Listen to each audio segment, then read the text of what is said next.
Hello everyone, my name is Curtis. Today I'm doing a review for the first 7 minutes of Real Housewives of Atlanta, Season 17, Episode 1. The episode started off with Phaedra having a conversation with her son Aiden about his upcoming homecoming dance.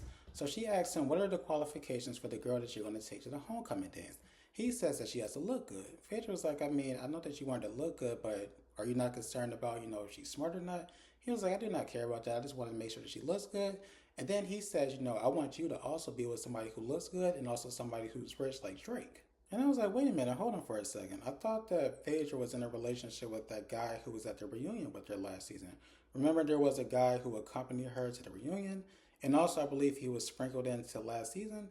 I thought they were together, but I guess not. But when it comes to reality TV, relationships normally only last for one season, so I guess I'm not really surprised. We then see Kelly and her daughter. Kelly's taking her daughter to college, and so she tells her daughter that she better not go outside of that gate. And I was just like, come on now, Kelly, you know how these college kids are. Like, you gotta let them live their lives. They're gonna do what they want, because she can tell you, oh no, I'm not gonna do anything. I'm just gonna stay in my room. I'm gonna study. But as soon as you leave, she's gonna go out and be in those college streets. Like, just let her do her thing. After this, we see Charles, we see Angela, we see their daughter Amari, and they're outside cooking on the grill. Angela claims that she is the best cook in the house, but her daughter says that her hamburgers look like hockey pucks, and I was just like, God damn. Angela goes into the confessionals and she tells us that while Charles does have a history of trolling when it comes to the marriage is actually stronger than ever. We then see Charles take a bite out of one of the burgers. He says that it's good and he actually put the burger up to the camera. And I was just like, okay, Charles, I'm pretty sure if it was nasty, if it was dry, if it was burnt, if it was under seasoned, he wouldn't have said it on camera, so I guess we could take that with a grain of salt. Angela then decides to bring up the fact that Charles went on to a podcast, and on the podcast, he told them that the only reason why he got married to her was because somebody put something in his drink. Like, he was drugged, and that's the only reason why he decided to go through with the marriage. And she was like, that is some bullshit because he was the one who planned everything. It was his idea. Like, I'm not even sure why he would say something like that. Charles was just like, I didn't say that it was you who drugged me. I just said that somebody drugged me. She was like, if you say that somebody drugged you, people are going to automatically think it's me. So he's like, listen, I apologize. I'm sorry. I was just trying to be funny. It wasn't anything like that. I'm so sorry. It will not happen again.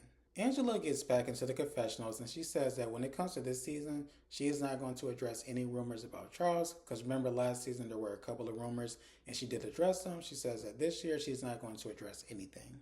Then Angela did something that she did a couple of times last season. Remember, she was always trying to make Charles be super affectionate, like, please hug me, please kiss me, like, please love me.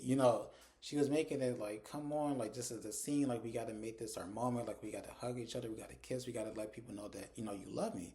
And so she did it again this time. She was like, come on, just give me a hug. And of course, he said, like, okay, let me give you a hug. Let me give you a kiss.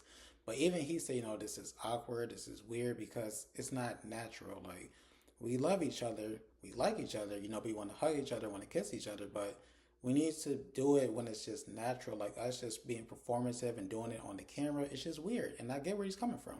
In the next scene, we see Portia, we see K. Michelle. K. Michelle is actually doing a photo shoot for her first single for her album. And I was like, you know what, good for her. I'm glad that she was able to climb the ladder. She's now on Real Housewives of Atlanta. And also, I'm glad that she was able to start making the music that she wanted to make because when she first started out, of course, she was doing R&B, but she did have ambitions to, go into the country genre, and now she's there, so you know what? Good for her. Portia got into the confessional and she says, when it comes to K. Michelle, she has known her for a very long time. They're both in Atlanta. Atlanta's not that big, so of course they're going to run into each other as celebrities. But she said that she has known her for a while and that they actually did a movie together. And then she says that people actually confuse them for one another. And I was just like, I'm not really sure about that because I was looking at them, they did like a side by side. Both of them are pretty women, but I was like, nah, you two don't look alike. We then see K. Michelle in her first confessional. She says, some people know me as K. Michelle, some people know me as Kimberly, but when it comes to the country music space, they know me as Puddin'. And so I was watching this introduction, I was like, wow, this actually kind of reminds me of her intro on Love and Hip Hop Hollywood. Remember when she went to Love and Hip Hop Hollywood, it's supposed to be a fresh start, it's supposed to be like a brand new person. And unfortunately, I do not think that panned out the way that she thought it was going to pan out.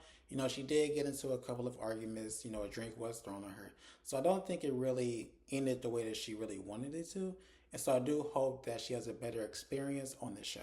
She went on to say that she has 4 number 1 albums, she has 5 gold records, and she has 2 platinum records. And I was like, wow, that's really good because When it comes to K Michelle, I'm going to be honest, I haven't heard her music in a very long time.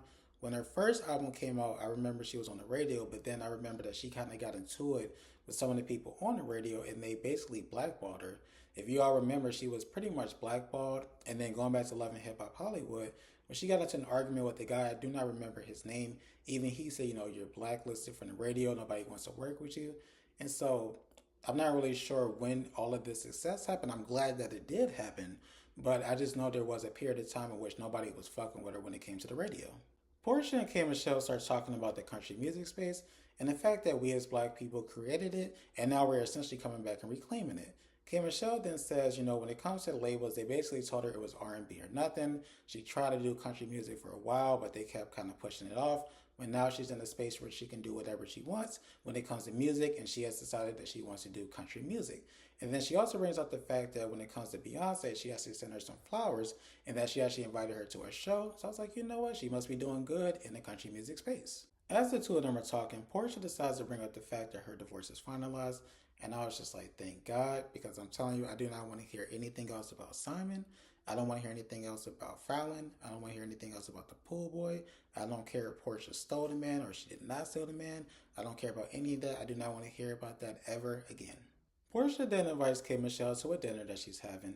She says she wants to have this dinner because the last time her and the ladies got together, it did not end really well, so she just wants to bring everybody together and hopes to have a good time. And she says that everybody's going to be able to bring their significant other, and then also if they're in a situationship, they can bring that person as well. This is when we found out that K Michelle recently got married to a guy. He's a dentist, and he actually got married at the courthouse in Nashville. After K Michelle finished telling Portia about her recent getting married, she looked at her and she was like, so this dinner is going to be for significant others and also people that you are in situationships with. Does that mean that you are going to bring Dennis? And I was just like, oh my God, I forgot all about Dennis. Like, Dennis is in the same boat as Simon, Fallon, and the pool boy. I don't want to hear about Dennis anymore. I know that Portia has a child with him, so he's probably going to pop up every now and then, but less is more when it comes to Dennis. Portia gets into the confessionals and she's like, you know what? I do have a little friend, but I'm not really sure if I'm ready to tell Dennis about that friend yet. K Michelle then asks Portia who's coming to the dinner. So she starts to list off names and then she eventually gets to Shamia. K Michelle's like, oh, your best friend? Portia was like, no, that's my ex-best friend. And I was just like, damn, that sucks because, when it comes to Portia and Shamia, they have been friends for a really long time. I believe they've been friends since middle school, maybe even earlier. Their parents were also friends as well. I know they fell out. We learned that at the reunion. But they have been friends for a really long time, so it does suck that this show kind of broke them apart. But hopefully they are able to come back before the end of the season. And that was the end of the preview clip. Thank you all so much for watching. Really do appreciate it. If you could, please like, comment, share, and subscribe. That would be great. Hope you all have a great rest of your day. Take care. Bye.